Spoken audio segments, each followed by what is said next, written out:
Hey guys, welcome to another video here on the AviationPro channel. In this video we're going to take a look at how to land an airliner in Flight Simulator. So as you can see, I'm using the PMDG Boeing 737 right here in Prepar3D version 4, but this video hopefully applies to any airliner that you fly or whatever sim. These tips that I will give you should help out in any case. So in this video we're going to fly a couple of landings, a couple of approaches, and then going to explain to you, how to follow the glide slope, how to follow the localizer properly, how to stay on centerline, and flare the aircraft, and how to make sure that you end up properly in the touchdown zone. So before we go and take off the aircraft and fly a couple of circuits, I want to mention a few things that I think are important before you even attempt to fly an airliner and land it in Flight Simulator. Of course, this video is really about flight simulation only. I should mention that first of all.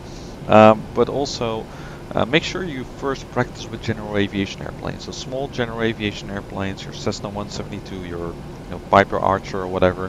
Those are small airplanes that are easy to fly, not complex. You're not distracted by all kinds of systems that you see here, for example. And the airplane flies nice and slow, basically. So you have more controllability of the airplane, and can practice your flaring technique and all that stuff very well in general aviation airplanes. Further, I would highly recommend to get a yoke and rudder set and throttle, as you can see here on the second camera right here. I think it's very, very useful. I have the SciTech throttles with Boeing 737 handles, SciTech yoke, and the SciTech rudder pedals as well. Of course, you could also fly with a joystick, but especially if you're trying to land a Boeing, for example, I think at least also having a rudder set is very important, because in the real aircraft you will really be using both hands and your feet to steer the airplane when you're landing. So keep that in mind. It's a bit of an investment, but it's an investment that's definitely worth it. Now, my main philosophy with landing or learning how to land an airliner is to keep things simple. Don't configure the airplane. I'm only going to configure a few things, and I'm going to go through that right now. So I'm just going to get some payload in the aircraft. I've loaded in startup state, which is just ready for takeoff. Most complex add-ons like PMDG or Aerosoft come with some sort of way of setting a panel state that you can just take off with. So I'm just going to set one terse of fuel. I'm going to empty the payload like this, so the aircraft is nice and light for landing. Okay, one more thing I'm going to do right here. I'm just going to enter a route. I'm parked here at runway 18 of Riga Airport. And just to get a reference of the extended centerline on the navigation display, I'm going to add runway 18 right here. Okay, so that's set. I've also tuned the ILS. The inbound course is 177, and the ILS frequency is right here, 111.10. Okay, so that's all I'm going to do. I'm not going to configure anything else. And you might think that's weird. Airliners should be configured, but my philosophy is just forget about all that. Try to actually feel the airplane, feel how the airplane handles, feel how you can stabilize it, and that's the best way to learn all the manual stuff. Now, as you can see, we're parked here on the centerline at runway 18 here at Riga, and it's important that you go into the cockpit and determine what the position of the centerline is in accordance to your view. So as you can see, in my case, the view is pretty much next to the master warning switch right here. And usually I try to position my camera in such a way so that's aligned with the center of the seat, where you would normally be sitting in the aircraft. And basically, usually the center line is actually just at the center of your monitor. So where the local lines up with the middle of the seat is also the center line, as you can see here. And if I move the center line, if I move the view of the cockpit, as you can see, the center line will always remain in the middle of the monitor. Okay, it doesn't change that much. So some people have the view set up like this, or more like this, but this is not the center line. Always try to get a fixed view, and I highly recommend using a program like Chase Plane, so you can also always return to that view, whether you're panning around in the cockpit or moving about. You can always return to that fixed view where you have the center line on the middle of your monitor, and you can see the end of the runway and the horizon and a little bit of air. This is kind of my perfect position for flying the 737 in this case. One more thing I want to mention about monitors. If you have a curved screen, it may be a little bit more hard to determine the center, the center line, because the cockpit is going to be a little bit curved as well. So do keep that in mind, that it might be a little bit more difficult.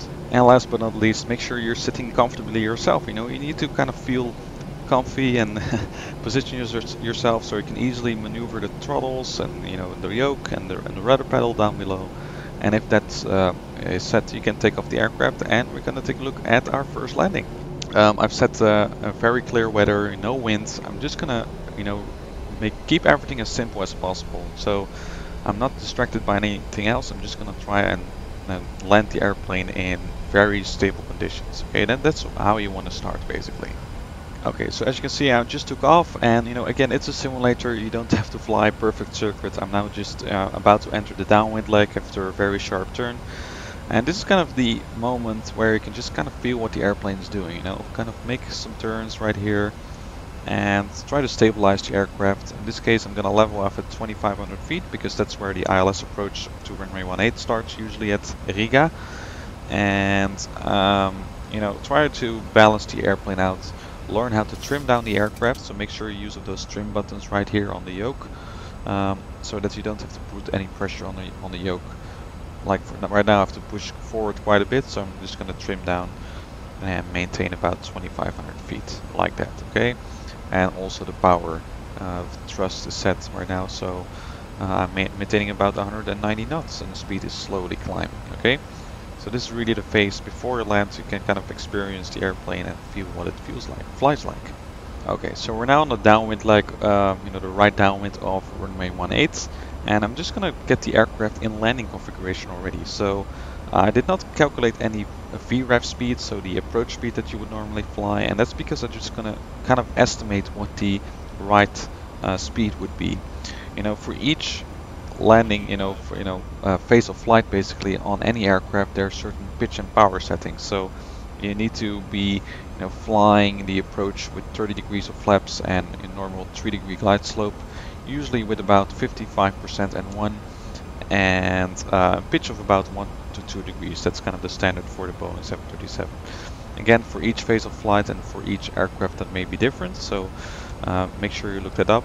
But my point is really just to try to feel what the aircraft is doing without relying on all those calculations too much. You know, you can kind of feel it yourself. Alright, so I'm still flying on the downwind leg right now. I'm just going to reduce to about 140 knots. I might need to increase or decrease my speed a little bit later, depending on whether the nose is really pointed down or up. You know, I'll just have to find that out in a minute. But as you can see, we're now about 6.3 miles away, nautical miles away from the ILS, from the touchdown zone.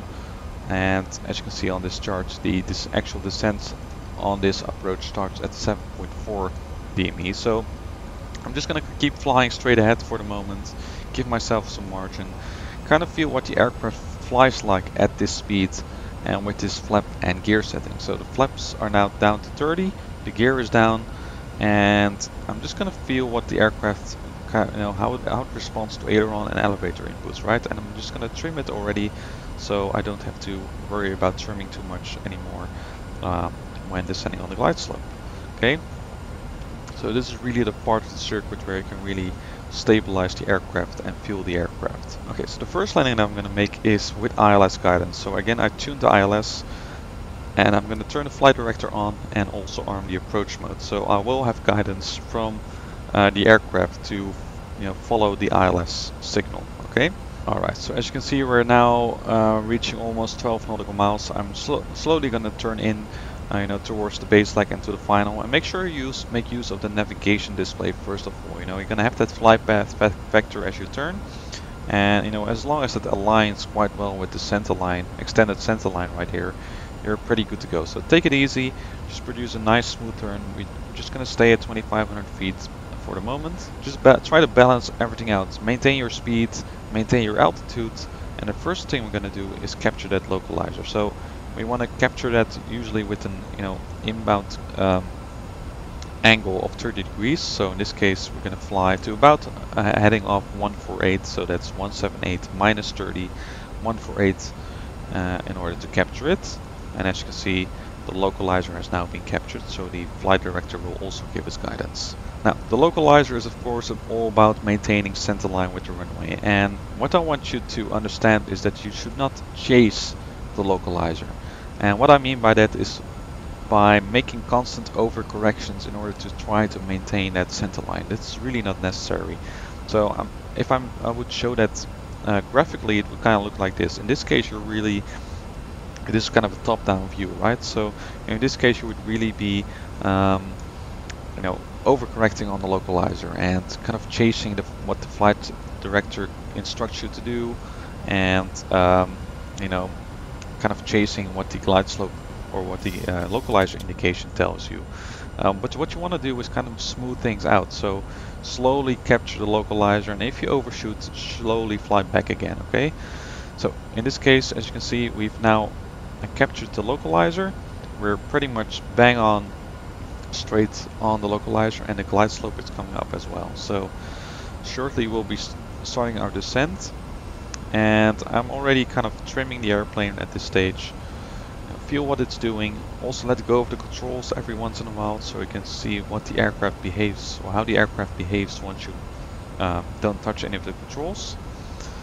And we're just going to slowly follow the glide slope. Soon we'll also have flight director guidance for the glide slope.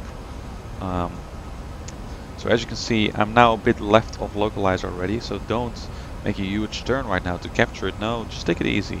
You know, make sure you have that smooth turn in to recapture it. Alright? Now, the ILS inbound course is of course 177, so we want to make sure we maintain a track of 177. Okay? And there's the glide slope indication, and just follow the flight director at this stage, right? The flight director gives you a pretty good indication of where you should go. But again, don't chase it, don't make overcorrections, just make small corrections and trim the airplane. I think I need to lower my speed a little bit. As you can see, the nose is at about 0 degrees of pitch, but it should be about 1 to 2 degrees, so our speed should be a little bit lower, probably. Maybe about 135 knots at this stage. That's okay, you can just feel what the aircraft is doing.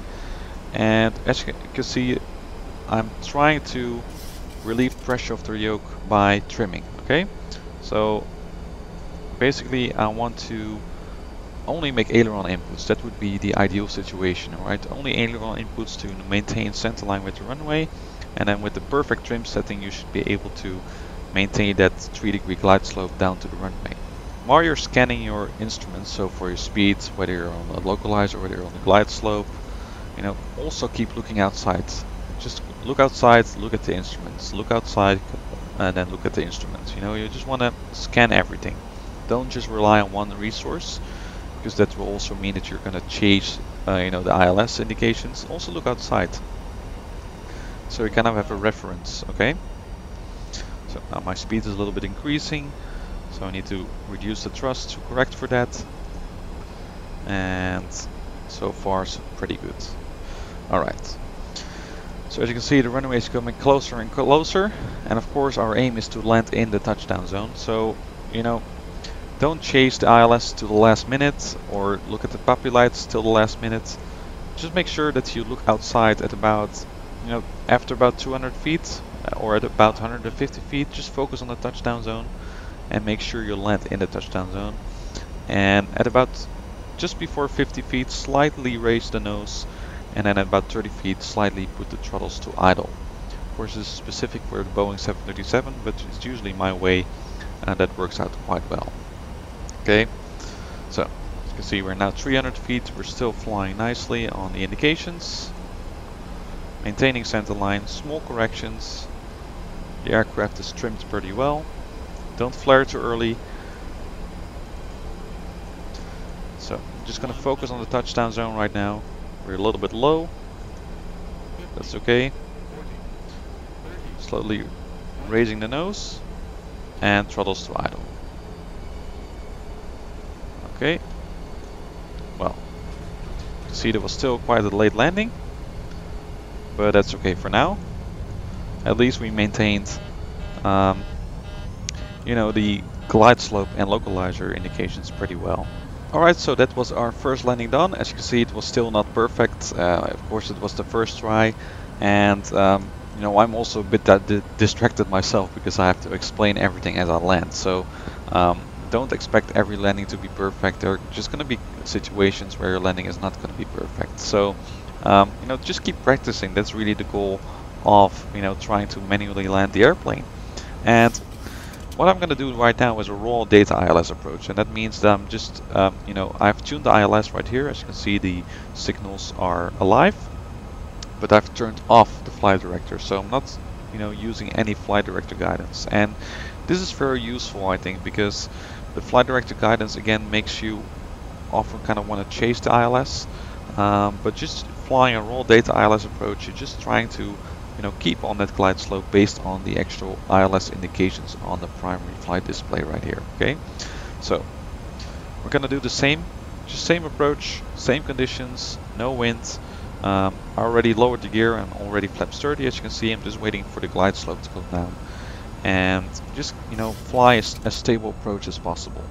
I probably will not talk that much during the, you know, final stages after about 200 feet, but again, remember, you know, at about 150 feet, really focus on the touchdown zone, maintain the energy of the airplane, and don't start flaring until, you know, just about 50 feet, and then slowly reduce the throttles to idle at about 50, at about 30 feet. Again, just want to make sure that I fly a track of 177 in order to maintain, you know, the localizer, and in order to maintain the glide slope, usually your vertical speed should be about 700 feet per minute in an airliner.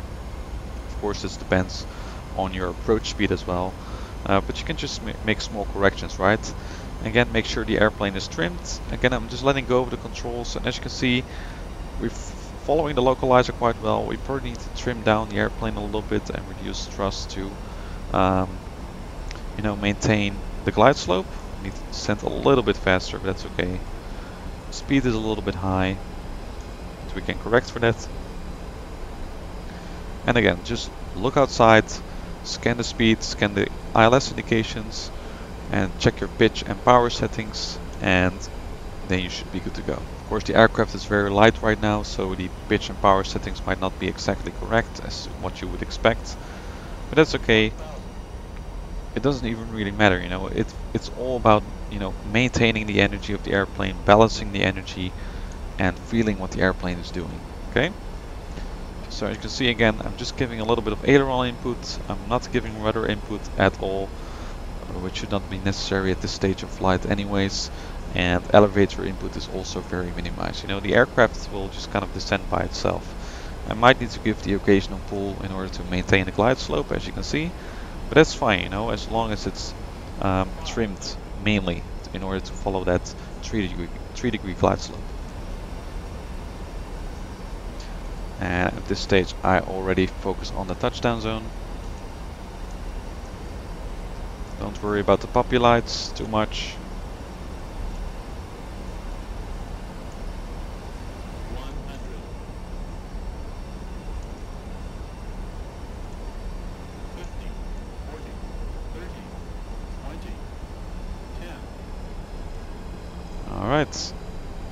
Alright, again, a little bit of a late landing, as you can see, but that's okay. The touchdown zone is quite early on the runway right here. So I'll just show you another landing where I'm not as distracted as when I'm explaining. So if you look carefully, I'm now approaching runway 18 again. I'm slightly raising the nose at about 50 feet, and I'm really focusing on landing the aircraft in the touchdown zone, so my full flare is a little bit later. But as you can see, we make a nice and firm landing in the touchdown zone, which is especially important if you're landing at short runways or when the runway is wet. So after landing, you can just use the rudder pedals to maintain the centerline and bring the aircraft to a full stop. So, you know, this also kind of shows that distraction is a big factor. You really want to focus on your landing on short final. Alright, so as you can see, the last landing was relatively good, without distraction, without talking. You can focus a little bit more on the landing and actually, you know, make a better landing in the touchdown zone. So as soon as you feel comfortable after a while making a landing in, you know, zero conditions, basically like no wind, no distraction whatsoever, then you can add something to distract you. So in this case, as you can see on the navigation display, I've added a big crosswind of well, about 50 degrees to the right of about 60 knots, and we're going to try and make our first crosswind landing. Following the localizer and the centerline during a crosswind landing might seem a little bit difficult, and you know, that makes sense, because you know, suddenly your aircraft is pointing in a totally different direction than you used to. If you're stabilized on your approach like this, again I'm just going to do raw data, you will see that the nose is pointed into the wind, which makes sense, but you're still flying that track of about 178 or 177 in this case for this ILS approach, but the nose is pointed to the right, as you can see by this little indicator over here. So if you look outside of the cockpit, you will see that the nose is pointed in one direction, but if you face a little bit this way, you can see that if you follow the arrows, your track, the actual track that you fly, is still in the direction of the localizer. So don't be fooled by the different nose direction. Just make local, aileron corrections in order to be able to stay on that localizer, just by looking a little bit sideways. So normally you would focus, on the line next to the fire warning. Right now the center line is a little bit shifted, right? So you just maintain that vision. You just look a little bit left of where you normally would expect the center line to go. Alright, so again, just try to feel the airplane. Don't worry, it's going to be all fine. During landing, during the flare basically, which starts at about 50 feet, we're slowly going to put in left rudder, and then you want to put aileron input into the wind. Okay, so in this case we would give right aileron input and then left rudder like this. I'm kind of exaggerating and demonstrating right now. This is going to be kind of the configuration we're going to land in. Okay, so of course not this exaggerated, but basically what you want to do is make sure the right main gear touches down first, and then you can put down the left gear and then the nose gear. Alright, that's kind of what you want to achieve during a crosswind landing. If you have crosswind coming from the left, then it's of course the other direction. Then you have to give left aileron input and right rudder input. Then make sure that the left main gear touches down first. Okay. Now, as you can see, I'm a bit unstable again because I'm explaining all kinds of things, but that's okay. So what you want to achieve, especially during a crosswind landing, is that you're keeping a little bit right of center line, because again we're going to give left rudder input in order to align the nose of the airplane with the center line of the runway. So in order to end up on the center line, you want to make sure that the nose of the airplane is a little bit right of center line. Right now I'm pretty much stable, a little bit late of course, but that's okay for now. So again, we're now kind of on center line as we would be, but I want to maintain a little bit right of center line. Okay, so there we go, all looking good so far. Again, my head is a little bit tilted, as you can see, in order to have my vision towards the center line, even though the nose of the airplane is pointed in a different direction. Okay, so you will notice that you have to give more inputs, more aileron inputs in order to keep that center line. But remember these arrows, okay? Maintain the track even though the nose is pointed in a different direction. Okay, 100 feet.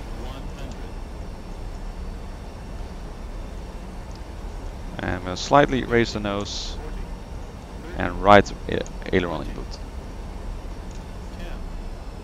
as you can see.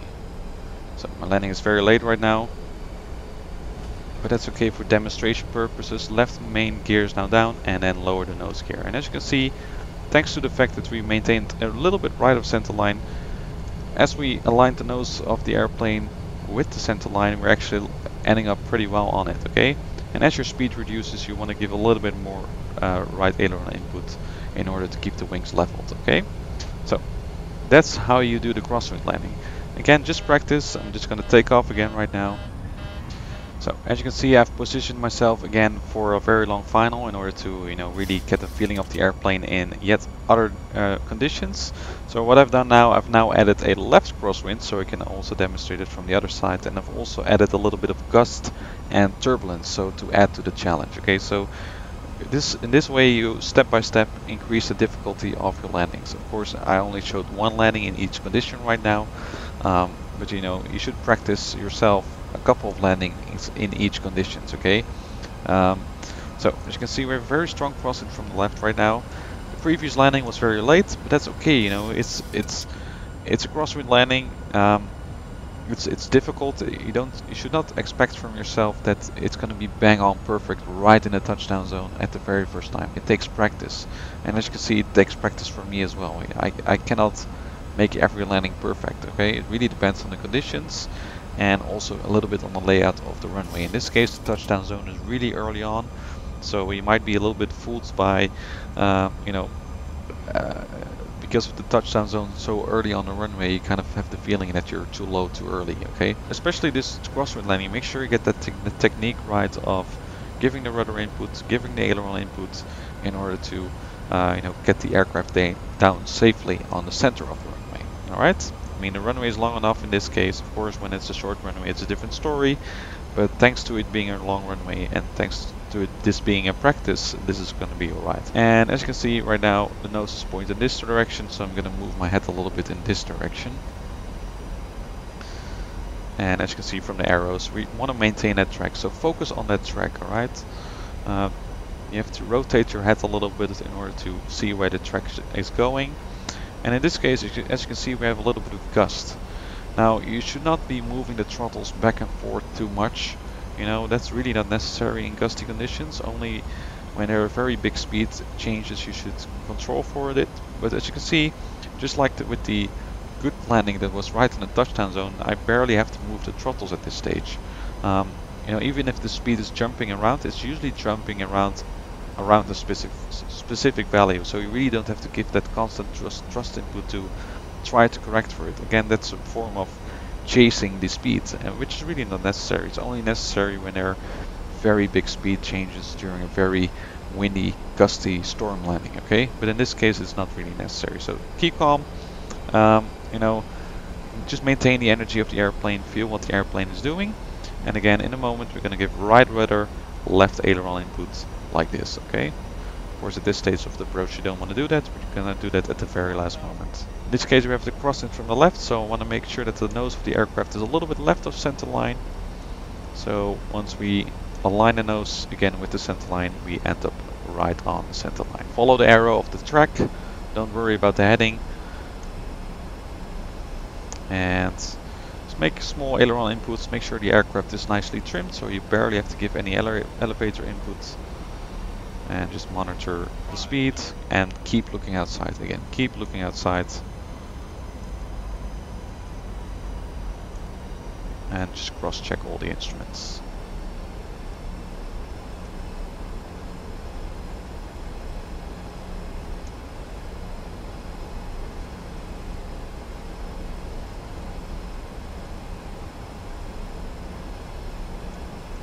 Alright, going pretty well so far.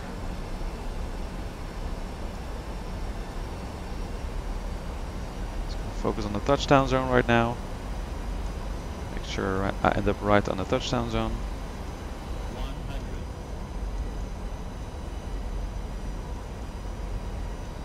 50. 40.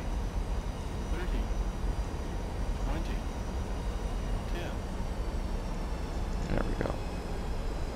Left gear first, preferably.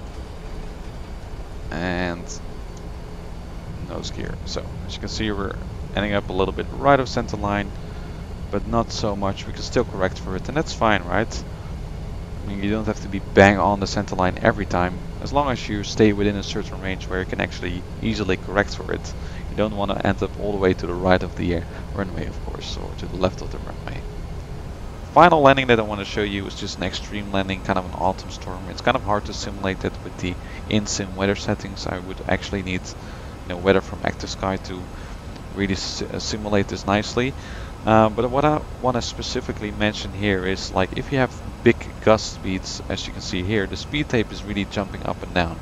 If the speed tape is jumping very much up, don't put your thrust all the way to idle, because that's very, very dangerous. Because in 1 second the speed might be very high because there's a big gust of wind coming at you, but then the next second, this wind gust might actually be very low, and your speed really drops very fast. So never fully go to idle, fully go to full thrust. Usually that's not really necessary. So take it easy again with the thrust corrections in order to maintain the speed. Just make sure you keep the energy of the airplane okay, right? You can see a lot of gust. Again, right now we have a right crosswind, so we're gonna keep the nose of the aircraft a little bit right of center line. And you know what? Maybe let's disable the ILS. That would actually be funny. just a full visual approach, which is not bad to do. I would highly recommend to fly visual approaches as well, so you're not distracted by any ILS indications. You're really focusing on what the runway looks like as you approach it, and also use the puppy lights, of course. That's also useful in order to determine your position on the glide slope. Okay, so I feel like I need to descend right now, just based on past experience in the sim. You already kind of see what the runway should look like at different phases of the approach. We're a bit high. Looks like we have 3 white, 1 red on the puppy lights. But I'm maintaining centerline. See that? So I give corrections for the wind, even though it's changing rapidly. As you can see, I'm not moving the throttle even that much. Even though there are wind gusts, that's okay. We don't have to fully correct for that. If you have wind shear conditions where where you suddenly get a tailwind, like in very dangerous storm conditions, then you do have to add a lot of thrust and move the thrust levers quite a lot. But if you only have headwind gusts, that's usually not really necessary. Okay, and as you can see, I'm now a bit left of the localizer or of the center line. I actually want to maintain a little bit right of the center line, but I'm slowly correcting. Okay, just so I end up at the right position on short final. Alright, so we're doing nicely. We are a little bit high probably. Speed is okay. Again, barely giving any elevator input. The aircraft is trimmed quite well. Of course, when you get a gust on final like this, you might have to push the yoke a little bit forward in order to counteract that. But in general, with this trim setting, I'm maintaining a pretty good glide path down to the runway touchdown zone.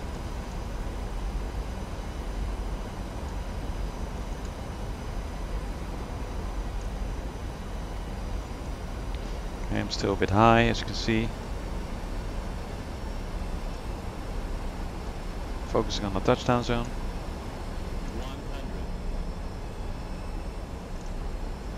50, 40, 30, 20,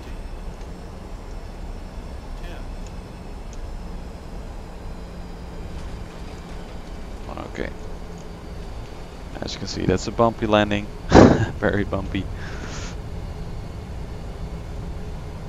But we're doing quite well. Could have been better, but I hope you get the idea of especially maintaining the center line on the approach. Okay, guys, just some last tips that I want to give you. For example, when you're capturing the localizer in this situation, like here, you kind of have to steer in. So, when you see the localizer come in, you have to kind of steer in like this. But don't forget to steer back, because if you just keep on giving right aileron input, as you can see, you kind of miss capturing the localizer. You kind of overshoot, in the wrong direction. So always make sure you, correct back. So yeah, it's a little bit hard to explain. It's just best to show it. So I'm now capturing the localizer again. All right, it's coming up. So I'm gonna start a right turn right now, but as I'm starting the right turn, I'm already correcting back so that the aircraft is able to maintain this track. Okay, so try to balance it out like this. And the overall tip that I want to give you is, make sure you have a stabilized approach. That's very important, right? If your approach is unstable, your landing is going to be a little bit hectic. It's going to be more difficult to stay focused on making a good landing. But if your approach is stable, you can, especially if you're still flying on automation, you can just disconnect the automation and land the aircraft, properly. So before I go, I'll make this last landing. I want to thank all my patrons over at patreon.com/AviationPro for supporting the channel. Guys, your support is really of great help, and I'm also happy to welcome some new patrons. So thanks a lot to you guys. It really helps me to keep producing videos for this channel. If you'd like to support the channel, make sure you head over to patreon.com/AviationPro. That's patreon.com/AviationPro, because your support would be much appreciated. And stay tuned for more videos here on the Aviation Pro channel. Of course, there are going to be probably more VATSIM flights If you have any other topic that you wish to see discussed, make sure you leave them in the comment section. I'd be happy to give your topic a review if I can. So one more landing with a totally unconfigured 737, just flaps dirty, landing gear down, and just feel what the aircraft is doing. Again, don't bash me in the comments for not configuring the flight management system and all the other systems. This is really about feeling the airplane again, feeling what it's doing, feeling how it responds to inputs at different speeds, in different wind conditions, and that's really the best way to practice a manual landing. And just keep practicing, guys. That's so important. Make short circuits, make strange movements in order to really feel how the airplane responds, and keep looking outside. So right now, for example, I'm barely looking at the instruments, but that's not bad per se. You also kind of get a feeling of what the aircraft feels like without looking at the instruments. Okay, you can kind of sense when the airplane is going slow and when it's about to stall or when it's too fast. It depends on your experience. Right now, I'm only looking outside. I feel that my speed is a little bit low. Yeah, that's indeed correct. So I already better put some engine thrust in. There we go. Altitude is okay. I'm just focusing on the touchdown zone. A bit low, I think. Yeah, speed is okay. Touchdown zone coming up. 50, 40, 30, 20. There we go. Alright, well, that was a smooth landing. And I'm just going to bring the aircraft to a full stop right now. And the last take-home message that I want to give you is that a good landing is not necessarily a smooth landing. I think I've said that before quite a lot of times.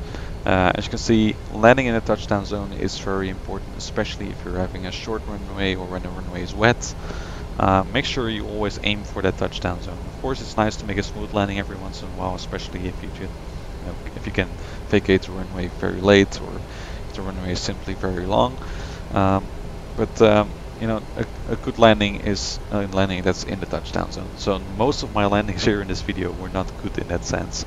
But I hope through this video I've been able to show you, some insights on how to control the airplane when landing.